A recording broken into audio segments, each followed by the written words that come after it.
Hai good partners, perkenalkan saya Jason dan selamat datang di talk show Melek Finansial. Nah, di talk show ini kita akan fokus membahas terkait hal-hal finansial seperti tips dan juga nanti ada beberapa advice dari pakar-pakar yang kita undang di talk show ini.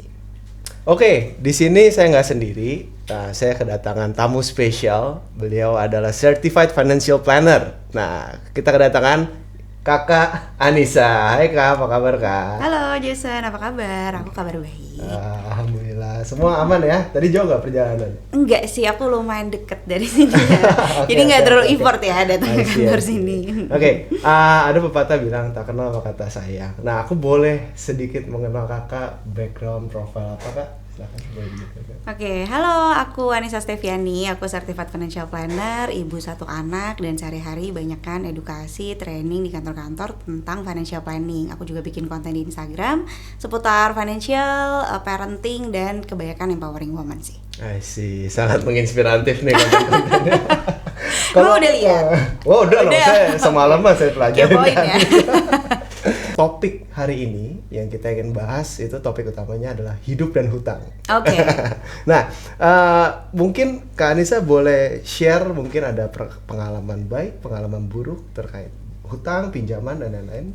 Oke, jadi menurut aku utang dan manusia ini tuh sangat-sangat dipengaruhi dengan gimana kita dibesarkan. Manusia itu nggak bisa misahin masa lalu dia dengan gimana dia sekarang melihat uang. Jadi ketika aku punya uang pertama kali, itu nggak kepikiran untuk berutang. Makanya tadi aku mention, aku nabung untuk beli handphone, nabung untuk liburan. Aku berusaha kayak menunda dulu, nggak apa-apa dia nabung dulu aja. Tapi itu juga ternyata nggak cukup ya kan, nggak punya utang aja ternyata nggak cukup nih. Karena pada akhirnya jadinya nggak punya tabungan gitu. Nah, jadi ketika orang-orang yang dibesarkan dengan nggak apa-apa berutang untuk segala hal ini, ketika mereka dewasa dan memutuskan sendiri, jadinya berat juga kan. Iya, jangan-jangan gue emang nggak bisa punya segalanya ya kalau nggak ngutang gitu. Nah, hal kayak gitu. Tapi kalau aku pribadi, so far sih aku cuma ngutang KPR rumah, tentu saja ya kayak zaman sekarang kayaknya kalau nggak privilege amat, susah juga nih kalau beli rumah nggak KPR ya kan. Terus juga aku pernah tuh pertama kali karena termakan omongan gini, daripada bayar cash, mendingan pakai cicilan 0% aja, duitnya lu investasiin, ya kan? Ada banyak banget tuh saran-saran kayak gitu. Nah tadi keren juga sih, maksudnya Mbak Anissa bisa memecahkan bahwa sometimes behavior menyicil itu struktural gitu dari kecil. Benar. Ya kan? Kadang kalau saya di keluarga saya ingin sesuatu pasti harus yaudah you do something first. Kayak dapat nilai 10 baru dikasih hadiahnya. Iya, kalau gitu itu kan nggak apa-apa, itu you earn it gitu ya. Tapi sometimes ya tadi kayak contohnya misal kalau zaman sekarang tuh ya udah nggak apa-apa punya rumah dulu gitu kan. Ya udah KPR aja gitu. Tapi daripada bulanannya empot gitu kan ya. Sometimes rent itu juga good choice gitu ya. Nah, oke. Kalau menurut Mbak Anissa gitu kan. Kalau kita ngelihat sekarang pinjaman tuh udah sangat mudah bener ya. Dari online lah, dari apapun metodenya sekarang sepertinya tuh seolah-olah industri ini mengarahkan untuk orang berhutang, benar ya, dengan pinjol dan lain-lain. Nah, view Mbak Anissa terkait itu gimana Mbak? Sebenarnya sih aku udah sering bilang ini ya, orang tuh menyalahkannya selalu pihak ketiganya gitu. Waktu dulu adanya kartu kredit doang. Aku baru tau loh sekarang Gestun itu istilahnya dipakai buat pinjol juga gitu. Kalau zaman dulu kita kan Gestun itu pakai kartu kredit ya. Jadi dulu kartu kredit yang disalahinnya kartu kredit dong ya kan, kartu setan nih bikin orang jadi ngutang gitu. Easy for me to say karena aku lagi-lagi nggak dibesarkan dengan keluarga yang suka berhutang. Tapi kalau yang memang sudah terbiasa, akses yang mudah ini mungkin jadi godaan banget gitu ya. Ini kan kita dikejar-kejar banget ya, iklannya di mana-mana, bisa cair sekian, apalagi kalau di mall tuh dulu kan nggak bisa ya. Kita kayak kalau nggak punya kartu kredit lo nggak bisa dong mau beli baju terus ngutang. Kalau sekarang kan bisa modal di aplikasi aja gitu. Nah, itu sih yang harus disadari bahwa nggak punya tuh nggak apa-apa loh. Kan banyak kan orang kayak tapi nanti nggak punya, emang kenapa kalau nggak punya? Itu adalah pertanyaan yang selalu aku refleksikan balik setiap kali aku mau beli sesuatu yang kayaknya nggak perlu banget ya gue beli ini gitu.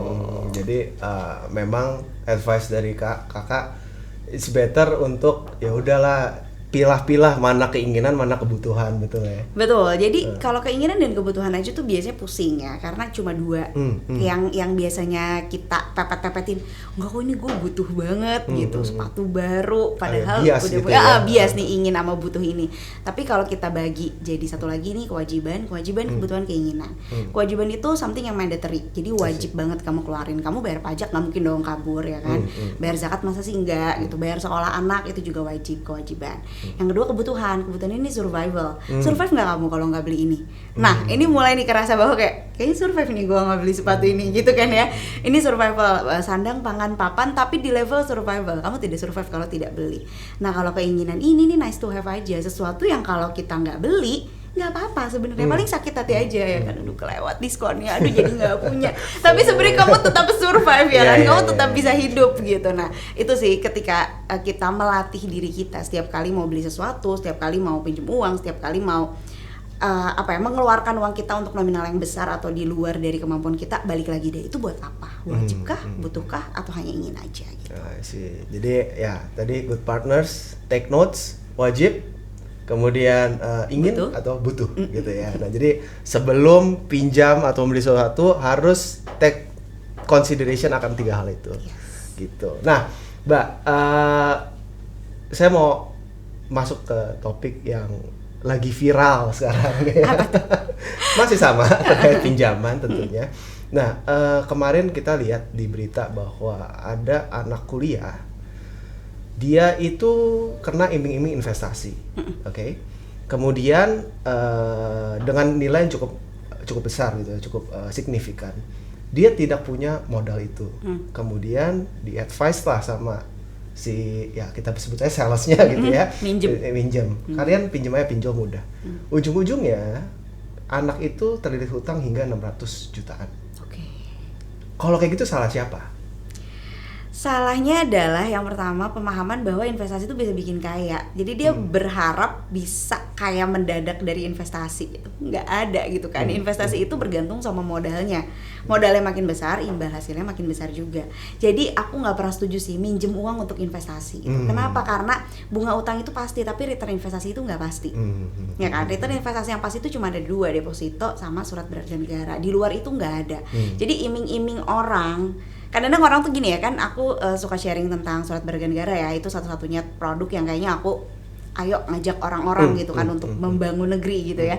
Orang-orang tuh kayak, Kak emang percaya sama negara? Lah kalau kamu gak percaya negara, kamu percaya siapa? Yang ketemu investasi bodong tuh triliunan loh ya kan. Dia gak percaya negara tapi dia percaya tetangga ya kan, percaya teman kampus gitu. Nah hal itu yang harus dipikirin ulang. Kenapa lo percaya dia bisa menjamin uangnya balik? Kenapa ada orang yang bilang dijamin nih bakalan balik 10% dalam seminggu gitu? Keren banget, bang aja gak bisa ngasih segede gitu, siapa yang jamin gitu kan. Nah itu jadi kayaknya critical thinking kali ya, harus kritis gitu. Kenapa kamu yakin dia bisa balikin uangmu? Gimana cara kerjanya? Gimana skemanya? Dari siapa lisensinya? Ada regulasinya nggak gitu? Kalau nggak ada ya sorry tuh saya memang kamu kok bisa mahasiswa tapi tidak kritis gitu. Jadi memang kadang tuh sesuatu yang terlalu indah. Iya gitu, kan? Dan pasti pikirannya pengen kaya kan. Ya tapi kalau saya lihat kayak gitu, sebenarnya ya tadi ya kembali lagi ini sebenarnya seberapa bijak dia melihat hal ini tentunya. Tapi kembali lagi sebagai masyarakat umum gitu ya, dari level edukasi dan lain-lain, mungkin mereka terlalu kemakan sosial media, terlalu makan omongan orang gitu kan. Misalkan teman saya sudah punya iPhone, teman saya sudah pakai news sepatu paling baru gitu. Nah jadi di situ mereka ada peer pressure juga gitu kan. Nah advice kakak nih buat adik-adik kita nih kak, ya kan, jangan sampai kesian banget jujur, baru masuk kuliah 650 juta, bayarnya kapan bagaimana? Bisa lunasnya ya kan? Ya. Nah jadi sebenarnya gini, memang aku tuh kan generasi milenials ya, dan milenialsnya beneran 80-an gitu, bukan milenial 90-an. Menghadapi zaman yang sangat berbeda dengan anak-anak Gen Z yang sekarang gitu. Aku waktu kuliah aja tuh belum ada sosmed-sosmed amat ya, udah ada Facebook sih, tapi kan kita belum pakai foto OTD pamerin boarding pass gitu kan belum gitu kan.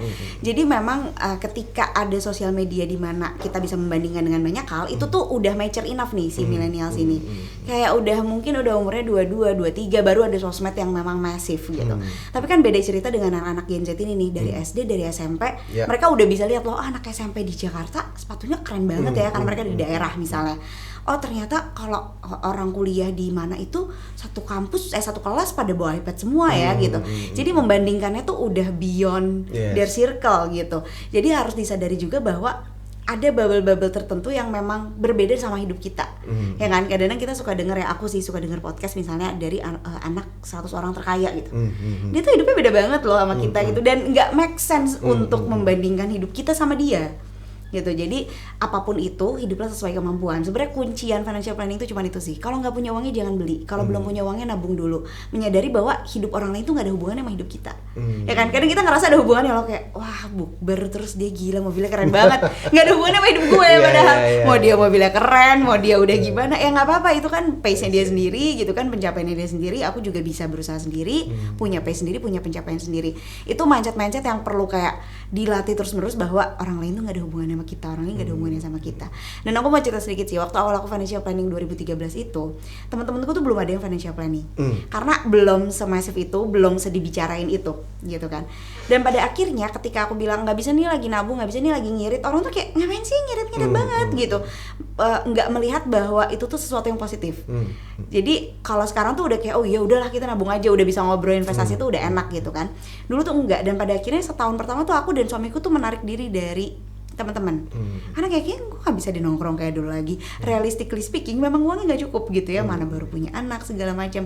Jadi ada harga yang harus dibayar, jadi ada konsekuensi dari setiap keputusan-keputusan kita. Tapi pada akhirnya kita juga akan didekatkan sama orang-orang yang sama, ya kan. Lama-lama jadi punya temen yang kayak oh nggak apa-apa kok kalau misalnya nongkrongnya sebulan sekali aja, oh nggak apa-apa kok kita nongkrongnya di rumah siapa aja deh, habis itu potluck gitu.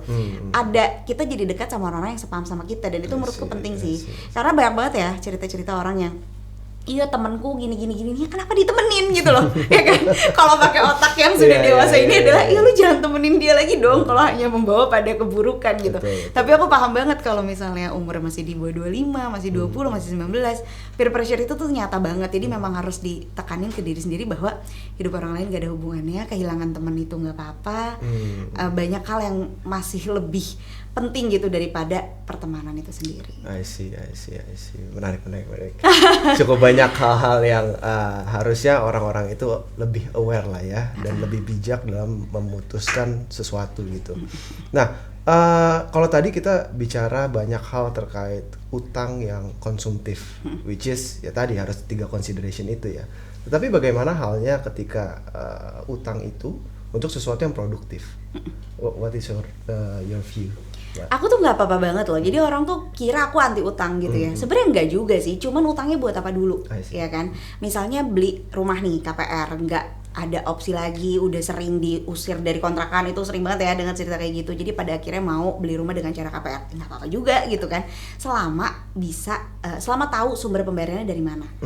Selama kita hitung semuanya dengan baik tuh nggak apa-apa juga gitu. Contohnya kalau mobil nih ya, orang tuh banyak banget yang kayak nggak bisa, pokoknya harus beli cash aja. Kalau aku iya, tapi karena aku juga nggak ada urgensi untuk buru-buru beli mobil pada saat itu. Tapi aku tahu banget ada orang yang urgent banget untuk beli mobil. Harus nganterin anaknya ke daycare misalnya, harus nganterin orang tua yang perlu bolak-balik ke rumah sakit berkala gitu ya. Ya nggak apa-apa juga misalnya kamu mau cuci mobil, karena jatuhnya udah bukan si keinginan lagi kan, jatuhnya udah kewajiban, kebutuhan gitu. Nah itu nggak apa-apa asalkan tahu sumber pembayarannya dari mana. Karena kalau kita tahu sumber pembayaran dari mana, nggak akan chaos sebenarnya punya utang itu ya kan. Oh kita punya gaji, istri punya gaji, digabung masih mampu nih kita beli apa, kita mau ngutang aja nggak apa-apa juga karena lu tahu sumber pembayarannya di mana gitu. Yang jadi biang kerok adalah nggak tahu sumber pembayarannya di mana. Oh lagi travel fair ya kan, nggak apa-apa kali ya kita cicilan 0% aja, nggak dipikirin tuh, nggak dihitung bahwa udah ada utang KPR, udah ada utang mobil, masih juga ngutang liburan gitu, nggak mikirin gimana cara bayarnya. Jadi selama dikalkulasikan dengan tepat nggak apa-apa juga sih kalau mau ngutang. Ya prioritas lah ya sebenarnya. Oke, I see.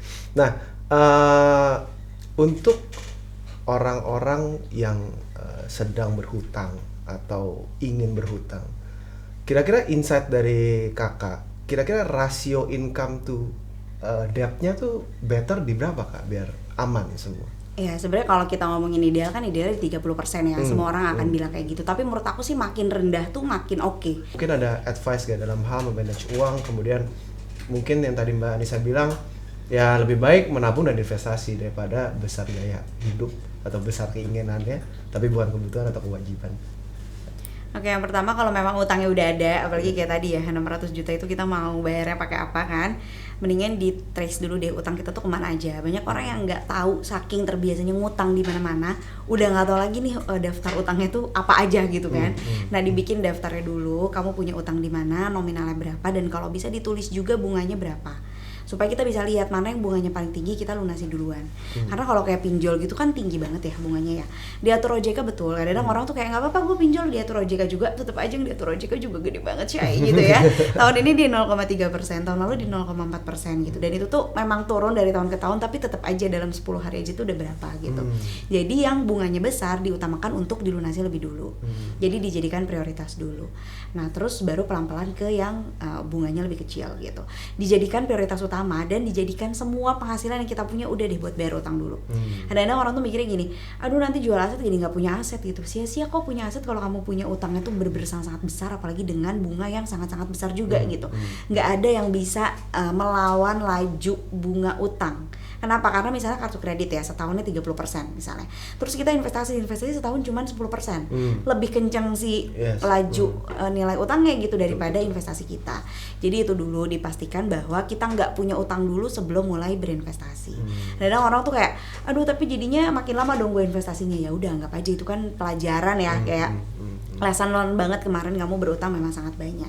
Tapi kalau yang memang sekarang, aduh berat banget Kak, soalnya baru ambil KPR gitu, banyak banget yang kayak gitu, berat banget masih adaptasi ini segala macam, nggak apa-apa juga gitu. Karena ketika kita baru ambil utang pertama kali, KPR atau mobil atau apa, pasti ada mode-mode adaptasi, kita merasa kehilangan uang dulu nih kayak, aduh gila tiap bulan berat banget gitu ya, biar bayar cicilan segala macam. Nggak apa-apa, mungkin dalam 1 tahun 2 tahun pertama tuh berat banget, tapi berikutnya pasti akan lebih terbiasa gitu. Apalagi kalau KPR yang 15 tahun, 20 tahun, pada akhirnya kita akan survive sendiri, either kita terbiasa nurunin pengeluaran kita, atau justru kita nyari cara gimana caranya nambah penghasilan kita, pindah kerja atau kerja lebih banyak. Ini opsi kerja lebih banyak tuh debatable, karena anak Gen Z tuh kan maunya kayak work life balance ya kan. Nggak boleh tuh hustling terlalu banyak gitu, sesuai kebutuhannya aja. Kalau memang kita butuh uang lebih banyak, risikonya memang kerja lebih banyak kok, ya kan. Jadi kalau memang sekarang dilihat nih, gaji kamu tuh cukup nggak untuk memenuhi kebutuhan sehari-hari, dicek semuanya sekecil-kecilnya. Karena kadang-kadang banyak bocor-bocor halus yang nggak kita sadari. Kayak contohnya nih, ngasih tip ke ojol. Duh bapak ojolnya melas banget, mana dia cerita sedih ya kan, biasanya ngasih tip cuma 5.000 jadi tipnya 10.000 misalnya. Kalau itu nggak diperhitungkan, bisa jadi di akhir bulan uangnya jadi kurang gitu. Hal-hal kecil yang jadinya tuh banyak ya, perkara ih casing handphone lucu banget gitu kan ya, hal yang kayak 100-200 ribu kalau banyak pada akhirnya ya boncos-boncos juga. Jadi make sure kamu tahu banget dulu pengeluaran kamu tuh apa aja, cukup nggak penghasilannya. Bisa jadi kamu udah ngirit banget dan penghasilannya tetap nggak cukup. Kenapa? Karena tanggungannya banyak.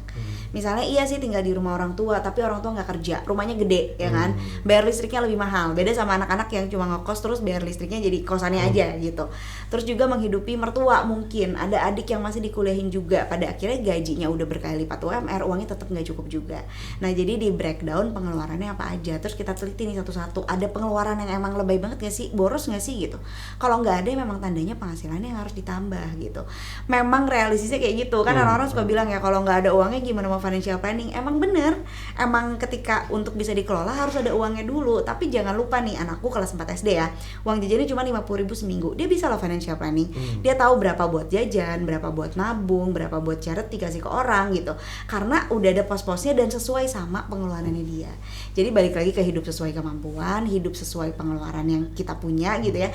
Jangan lihat hidupnya orang lain. Itu sih. I see. Nah terus terakhir nih Kak, advice ya ketika mungkin banyak pasangan-pasangan muda gitu ya yang baru menikah, terus mereka decide untuk financial plan. Karena kan talking about financial is quite sensitive, betul ya. Kadang orang nggak seneng gitu penghasilan kamu berapa sih dan lain-lain. Nah kira-kira advice-nya gimana Kak dalam mengatur keuangan di suatu keluarga? Idealnya diomonginnya dari sebelum nikah sih ya, bukan udah nikah tuh. Jadi kalau aku sendiri memang balik lagi nih, latar belakang keluarga tuh sangat berpengaruh dengan gimana kita melihat uang. Aku tuh di keluarga aku tuh ngomongin uang tuh biasa aja, bukan yang kayak udahlah anak kecil nggak usah ngomongin uang gitu. Kan ada tuh keluarga yang udah anak sekolah aja nggak perlu tahu susahnya orang tua gitu. Nggak sih, kalau di keluarga aku tuh biasa aja. Jadi ibu aku misalnya belanja bulanan dulu waktu kita kecil ya, waktu SD, budgetnya 100.000 tuh pada saat itu. pokoknya kalau sampai kasih lebih dari 100.000, yang kalian mau jajan harus dikembaliin gitu. Itu kan belajar budgeting dari awal gitu, dari kita SD dari kecil tuh kayak udah lebih dari 100.000 nggak bisa jajannya dikurangin terus segala macam. Nah hal-hal kayak gitu ketika dibicarakan dalam keluarga, makin besar juga aku menyadari bahwa uang itu memang, aku kaget gitu ketika ada orang-orang yang bilang, ih jangan ngomongin duit nanti bilang cewek matre. Hah gimana gitu ya, itu kan umum banget kan. Nah ketika di meja makan malam tuh topik kayak gajinya berapa, ada ini apa enggak, benefit kantor, itu topik yang dibicarain di meja makan keluargaku gitu. Sehingga pada saat aku mau menikah, aku tuh nanya aja sama pacarku ya, kayak kok bayarnya pakai kartu kredit sih? Aku tuh nggak merasa itu hal yang aneh, dan menurutku banyak perempuan yang perlu merasa juga itu tuh nggak apa-apa gitu. Kalau kamu ngelihat kayak agak red flag nih, cowok kok tiap bayar ngeluarinnya kartu kredit mulu. Apakah memang dia pengen bayar biar semuanya di satu tempat, biar kayak pencatatannya jelas, atau memang sebenarnya dia nggak mampu bayarnya, jadi dia pakai kartu kredit? Itu kan bisa ditanya. Kamu bayar pakai kartu kredit terus sih? Kok kamu belanja mulu sih? Pada akhirnya nanya kayak gaji kamu sebenarnya berapa, benefit kantornya apa aja. Itu tuh topik-topik yang enaknya diomongin sebelum nikah. Termasuk topik, kamu setuju gak sih investasi? Kan ada yang kayak, aduh enggak deh kayaknya konservatif banget, maunya nabung emas aja misalnya. Sementara si istrinya kayak, ih jauh banget emas gitu kan, jadul banget, gue udah investasi di kripto misalnya. Kayak itu kan gak sepaham ya. Hal-hal yang terdengar kecil, tapi kalau udah nikah itu bisa jadi chaos banget. Karena perbedaan prinsip-prinsip, yang satu kayak aduh deg-degan banget gak bisa tidur kalau duitnya ditaruh di tempat yang volatile banget gitu, sementara yang satu kayak enggak, aku udah hitungin risknya semuanya gitu. Nah itu tuh bisa jadi berantem. Jadi idealnya dilakukan sebelum menikah, pembicaraan tentang keuangannya, termasuk apakah dia ada utang apa enggak, bagaimana keluarganya melihat utang, apakah pernah dikejar-kejar debt collector. Ngeri banget kan, kayak kita baru nikah punya bayi terus jadi dikejar-kejar debt collector dari keluarganya gitu, yang kayak nggak tahu manau ini utang apa juga gitu, tapi jadi ikut-ikutan kena teror. Itu enaknya dibicarain dari awal. Nah yang kedua, kalau udah nikah tapi belum sempet ngomongin, menurut aku harus segera diomongin sih. Jadi harus jadi prioritas utama. Bisa dari yang kecil-kecil dulu, bahwa banyak kalau suami istri tapi nggak saling tahu gajinya, ya kan, nggak apa-apa, tapi dibicarain siapa bayar apa. Kalau sama-sama kerja ya, dibagi dua gitu pembagiannya. Oh misalnya si suami nge-handle semua urusan rumah dan anak, si istri nge-handle lifestyle gitu. Pokoknya kalau mau liburan, di mobil segala macam urusan istrinya. Itu diomongin. Kenapa? Karena kalau nggak diomongin tuh saling ngandelin ya kan. Apalagi kalau istrinya kerja ya, suami-suami yang istrinya kerja tuh kayak, adalah nggak usah nabung lah, paling si istri nabung, dia kan semua di rumah udah di cover sama suaminya gitu, masa dia sementara istri kayak, hey aku udah di cover semuanya, mari kita belanja gitu, nggak punya tabungan juga. Nah untuk menghindari hal seperti itu, terutama untuk tabungan yang sifatnya memang penting banget, kayak sekolah anak misalnya. Sekolah anak sama-sama nggak nabung karena si istrinya mikir kayak, anak kan urusan suami, ya udahlah paling si suami nabung gitu. Si suami juga sama mikirnya kayak, duh rumah dan segala macam kan udah gue yang bayar, mungkin si istri nabung lah uang sekolah anak. Nggak ngomong. Begitu anaknya mau sekolah kayak, wah mahal banget ya sekolah zaman sekarang ya. Kalau nabungnya 5 tahun sih sebenarnya bisa gitu, dan nggak mahal-mahal banget. Jadi dibicarain. Dan satu hal tentang membicarakan dengan pasangan ini ya, cobanya tuh harus dengan cara yang berbeda menurut aku. Jadi sering banget aku dicurhatin gini, iya kak tapi suamiku tuh nggak mau dengerin, tiap kali aku coba ngomong pasti tuh responnya tuh kayak nggak enak gitu. Ya jangan pakai cara yang sama dong ya kan, udah tahu kalau pakai cara itu dia bakalan marah misalnya, ya coba pakai cara lain, coba misalnya pakai email, coba pakai chat, coba pakai lagi di jalan di mobil, coba pas lagi liburan gitu, pas lagi makan malam. Cara yang berbeda akan menghasilkan hasil yang berbeda gitu. Kalau lu cobainnya cara-caranya sama terus, ya hasilnya juga bakalan sama gitu.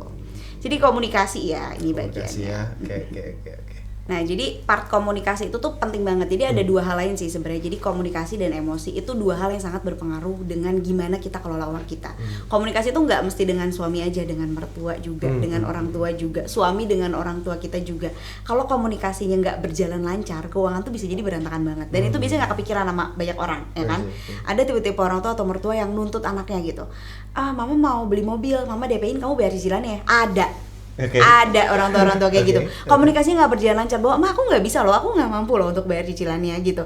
Nah itu kan part komunikasi. Jadi at least suami dan istri satu suara dulu gitu di part tentang uangnya. Yang kedua balik lagi tentang emosi. Kalau emosinya nggak oke, self control kurang baik, FOMO-an, habis itu kayak tipe-tipe yang kalau lagi seneng belanja karena self reward ya kan, lagi sedih belanja juga karena self healing. Nggak heran gak sih boncos bersama gitu kan. Abis itu suami dan istrinya tipe-tipe yang saling ngajakin gitu, aduh males banget nih masak, lagi bete banget, makan luar yuk, ayo gitu kan. Nggak ada kontrolnya sama sekali. Nggak ada kontrolnya gitu. Tapi kalau salah satu bisa ngontrol emosinya, enggak itu kamu cuma lagi sedih, tapi kita nggak punya uang nih, belum gajian apa segala macam, itu akan bisa lebih mudah gitu keuangan rumah tangganya jaga. Dan yang kedua tuh tentang investasi. Jadi pemahaman tentang investasi ini sebaiknya tuh ada di posisi yang setara. Kadang-kadang nih kalau aku karena ketemunya banyak ibu-ibu ya, edukasi sama ibu-ibu ini semangat banget ikutan kelas ini itu. Tiap weekend pokoknya ada Zoom deh, pokoknya belajar investasi karena lebih niat gitu ya mau lakukan keluarga. Suaminya enggak. Cuma kayak ya udahlah chill aja toh istrinya yang kerjain juga gitu. Nggak apa-apa kalau suaminya full kasih kepercayaan ke istri. Ya udah nggak apa-apa, istrinya aja yang pegang, istrinya yang handle. Tapi kalau suaminya tipe yang nggak mau belajar tapi juga begitu diajakin investasi kayak udahlah nggak usah gitu, dengan alasan nggak familiar, awam, nggak terbiasa, padahal dia emang nggak mau belajar gitu. Nah itu yang susah, makanya setiap kali mempelajari sesuatu sharing. Aku tadi belajar ini loh, tadi tuh gini-gini loh, ternyata tuh gini-gini loh, cobain yuk gitu.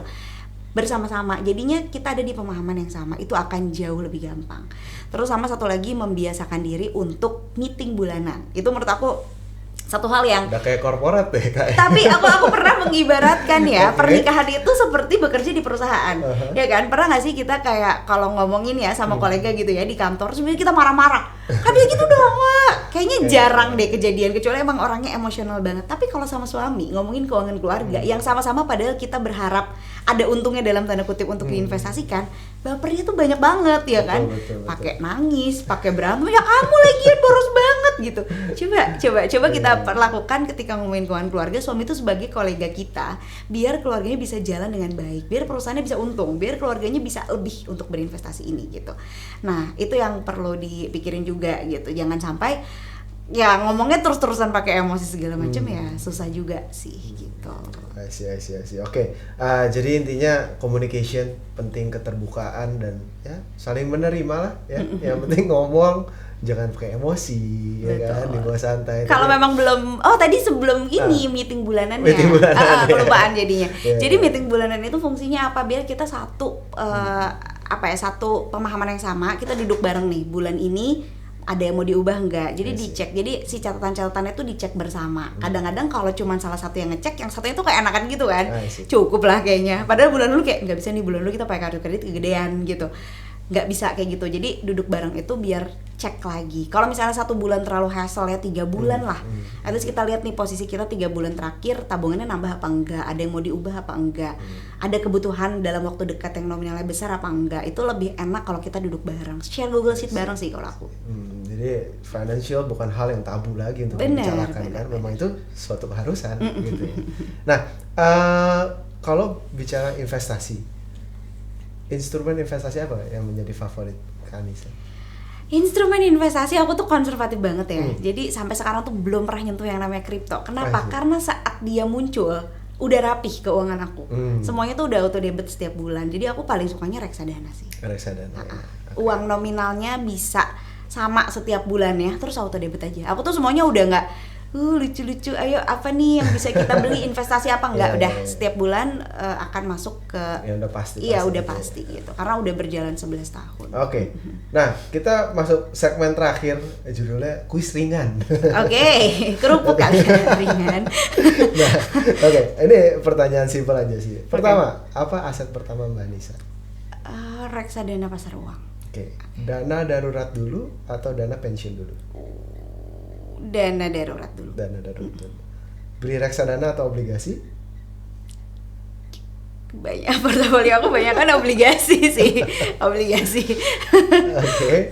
Lebih suka investasi jangka panjang atau jangka pendek? Nggak bisa itu buat sih. Tidak bisa dipilih ya. Bukan pilihan. Oke. Dan yang terakhir, expander atau Pajero Sport? Gede banget ya, badanku cuma segede gini ya. Oke. Anyway, thank you banget Kak Anissa buat sharingnya. Jadi ini insight banget buat kita semua, khususnya buat tadi buat yang baru berkeluarga, kemudian buat Gen X, oke? Anak-anak muda dan lain-lain. Ya, thank you so much Mbak Anissa, sehat selalu, sukses selalu. Thank you udah datang ke kita dan ya, wish you all the best. Thank you. Terima Mbak. kasih semuanya. Thank you Jason. Terima kasih. Udah beres nih. Udah beres kan? Saatnya saya meeting dulu, oke? Bapak-bapak, ibu-ibu, terima kasih. Bye-bye. Salah channel nih kayaknya. Nah yaudah deh, sekalian aja ya kita closing ya. Buat kalian tadi tertarik ya udah denger kan ya tentang investasi gimana dan lain-lain, jangan lupa subscribe di Pasar Finance YouTube-nya. Dan juga kalau misalnya kalian pengen ada topik-topik finansial yang lainnya mau dibahas, tinggal aja komen di bawah ya. Nah kalau kalian yang punya guest star yang pengen diundang ke sini, langsung aja komen di bawah, nanti kita siapa tahu bisa undang ke sini. Jadi jangan kemana-mana, subscribe dan ditunggu ya video selanjutnya. Bye-bye!